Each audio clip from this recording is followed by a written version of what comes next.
Terima kasih kepada Polres Kabupaten, juga kepada Pak Yondi Kopor Polda Aceh.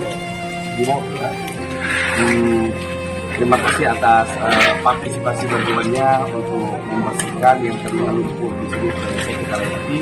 Tapi hari ini sudah bisa kita lalui untuk masuk ke dalam museum Samudra Pasai. Di mana kami sangat mengucapkan terima kasih kepada Pak Waka dan atas bantuannya dan fasilitas yang sudah diberikan.